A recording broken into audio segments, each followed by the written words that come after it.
It's time for another Apple Buyer's Guide, and this time it's for this 2017 iMac.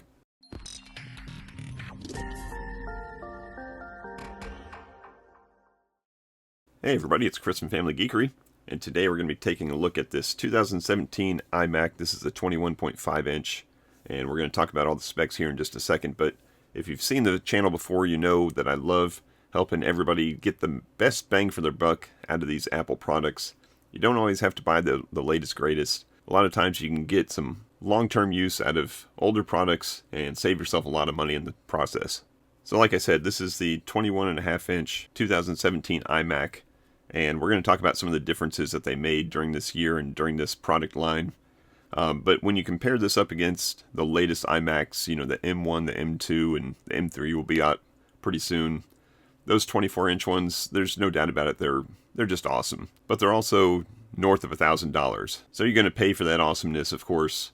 And what we like to do on this channel is try to find you something that's going to work just as good for you, but for a lot less. So the first thing we want to talk about is the 2017 line had basically two different models, the 4K version and then the 1080p version. So this is just the regular 1080p version. The 4K version had obviously a Retina screen, if they probably called it, a little bit higher pixel count on the screen. Everything that you're looking at right now would look exactly the same because they just put twice as many pixels in the same spot, and then they just zoom in and make it look the same. But if you're a photographer or doing video or color grading or something, maybe those extra pixels are going to help you get sharper images and be able to edit better. But for 99% of what people use these things for, the 1080p screen is just fine. This isn't a 27 or 32 inch monitor, so that pixel count and that pixel density is still pretty good with just the 1080p setting. Now the price difference between those two models when these first came out was about $200. And there was a lot of argument saying that the extra $200 was better spent to get the higher model. The higher model did have a little bit better processor, might have been a little bit faster with multi-core performance. So back then, if you were going to spend, I think this originally cost $1,099. So if you're going to spend $1,100, that extra $200 might have been worth it.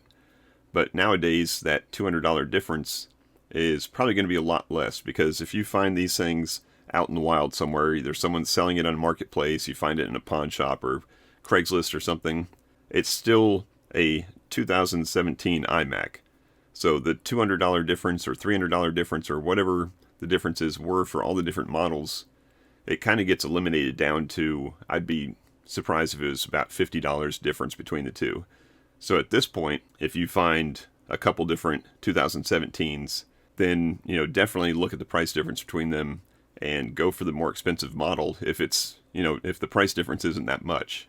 That's one of the greatest benefits about taking something of this age, even though it is, 6 years, almost 7 years old by now. Not only are you saving money on the product itself, but you're saving a lot of money on all those upgrades. So if you find one that has upgrades, people usually can't charge a whole lot more for them, because you can't take something that would be, let's say, a $300 device here and tack on that extra $200 for the upgrade and make it a $500 device. No, it's probably going to be a $320 or $350 device at that point. So we'll talk more about pricing at the end, but right now let's continue talking about the specs. So right now, like I said, we're looking at a 2017 iMac, and this is the non-4K version, just the regular version.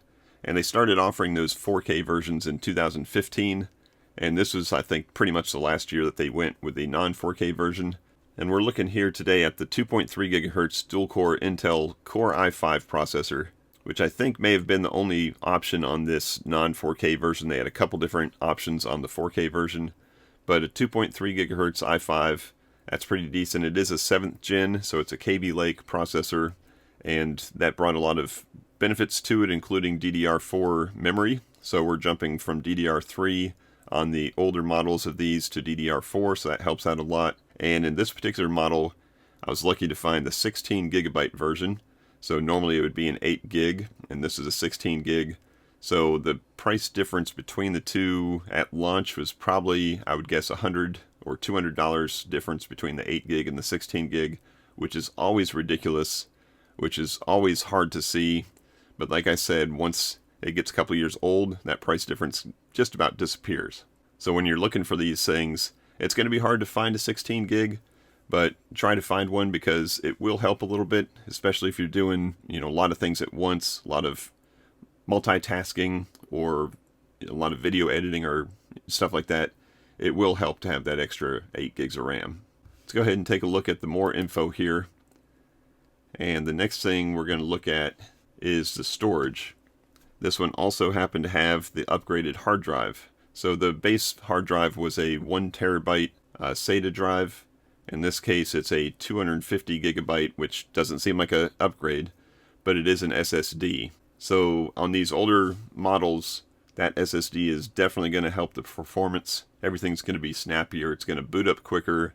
Programs are going to launch quicker.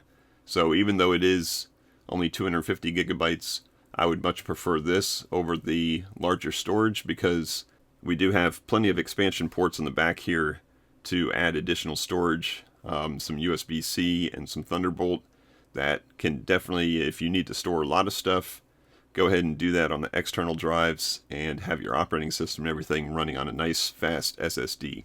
So if you're looking at these on the used market, keep an eye out for the difference in drives, and my preference would be the SSD.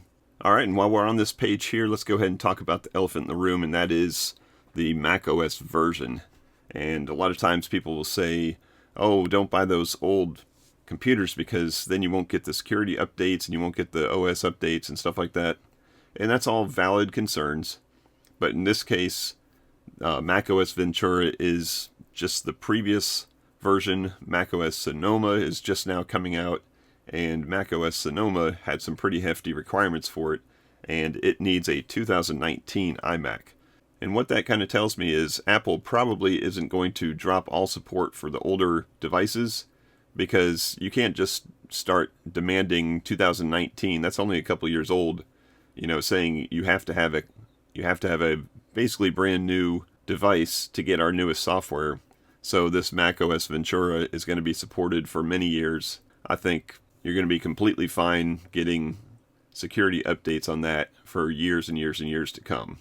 So now that we tackled the big things like the processor, the RAM, the hard drive, let's talk about all the other stuff that you need to know about. So this particular model has Wi-Fi AC in it, which is going to be completely fine unless you've just upgraded your whole house and all your devices to Wi-Fi 7. Wi-Fi AC is going to be perfectly fine. It's also got Bluetooth 4.2, which isn't the latest and greatest, but it's still going to do just about everything you're going to need to do. As far as the ports in the back here, you can see I've got a red cable here that's going into the Ethernet port, so it does have a 1 gigabyte Ethernet port.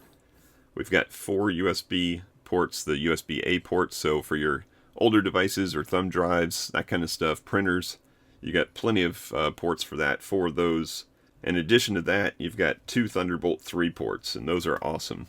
So back in the back there, they're going to be USB-C connectors, and those are going to be up to 40 gigabytes of transmit, depending on what kind of device you put in there. Now, do you need to go out and get Thunderbolt drives for this? Unless you're doing video editing and photo editing, you probably don't need Thunderbolt drives, but this will definitely let you use a USB-C interface like a USB 3.2, and you're going to have plenty of speed going through that. And my suggestion for that, if you need external storage, instead of just going and buying like a external USB drive, I would make sure you get an external USB SSD. And you can make your own with an enclosure like this. So you get an NVMe enclosure. You buy an NVMe. In this case, I've got a Samsung 2 terabyte in this one. You can get the drives pretty cheap nowadays. The enclosures, probably 20 bucks. I'll leave some links down below. And you can get this with a USB-A interface or a USB-C interface. And if you plug that thing in, USB-C, you're going to think it's just as fast as the internal hard drive. They're pretty darn fast for copying files back and forth. So if you need to store a lot of files, then that's obviously going to be my recommendation. In addition to all those ports, you also have the headphone port in the back, and you've got a secure digital slot back there in case you're copying any files over from SD cards. And then you've got up top there the built-in FaceTime HD camera for all of your Zoom calls and stuff like that. So these things are great for that kind of stuff. The microphone's built in, the speaker's built in, and the cameras. All very convenient, of course, but they're also pretty good quality.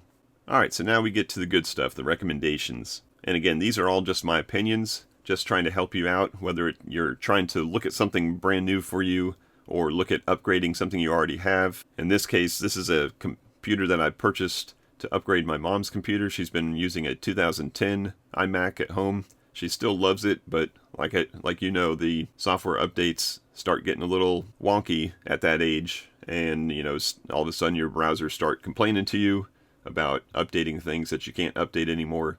So this is going to go to replace that 2010. So if you've got an iMac that you like that's, let's say, older than a 2015, then I would say that this would be a decent upgrade. If you've got a 2014, the difference between the 14, the 15, and the 17, they're all kind of incremental. They're not major updates, but anything older than a 2015, I would say not a bad idea to go ahead and upgrade to something like this. But if you've got that 2015, then you can probably get another year or so out of it, and then start looking for maybe the 2019 model. If you're not upgrading and you're just buying something brand new for yourself, something to use around the house or use in the office, use for, you know, kids' schoolwork or something, then this is going to be completely fine. Like I said, the macOS Ventura is going to be supported for several years. In that several year time frame, the money that you would spend on this versus a brand new, 24-inch model is going to be tremendous. Speaking of pricing, I always hate kind of giving numbers because a lot of things differ. Something as simple as the market that you live in differs. The prices that I can find things versus the prices that you can find things may differ. And then, of course, if you're watching this at the time of my recording versus you're watching it a year later, that's going to obviously play into it. But let's just give you some ballpark prices for something like this. So if you found the absolute lowest model 2017, which would be the 1080p version like this, but with the 8 gigs of RAM and the 1 terabyte hard drive, which is going to be, like I said, a little bit slower with the operating system and stuff, then I would think you could get a good deal if you found it for anywhere in the $200 to $350 range. I know it's a big range, but like I said, a lot of things differ from market to market, and supply and demand, all that good stuff. So $250 would be a great price for it. $350 would be an okay price for it. And you're definitely going to get a great machine for $350 compared to what you're going to spend, $1,100 for a brand new one. I would not say that the brand new ones are worth $700 more than something like this. Now, if you're lucky and you can find either the upgraded version with 16 gigs of RAM or with the SSD like this one, or even the 4K display, then I would kind of shift that price in the $300 to $400 range instead of $250 to $350. So that's kind of shifting the ballpark range up $50. Remember, that would have been a $200 to $300 upgrade when these things first came out, and now we're looking at spending maybe $50 difference between the two. Then I would say definitely jump on the version that has the 4K display or has the upgraded processor. So I think that's just about going to do it for this buyer's guide. If you have any questions, please throw them down in the comments below. I'll be happy to answer anything I can. If you have any opinions on anything I said, feel free to throw those down there too. But just remember, these are my opinions. I'm just trying to help people out, just trying to give some advice based on what I've seen over the years of all the different Mac products I've used. So feel free to leave comments, but do be friendly to each other.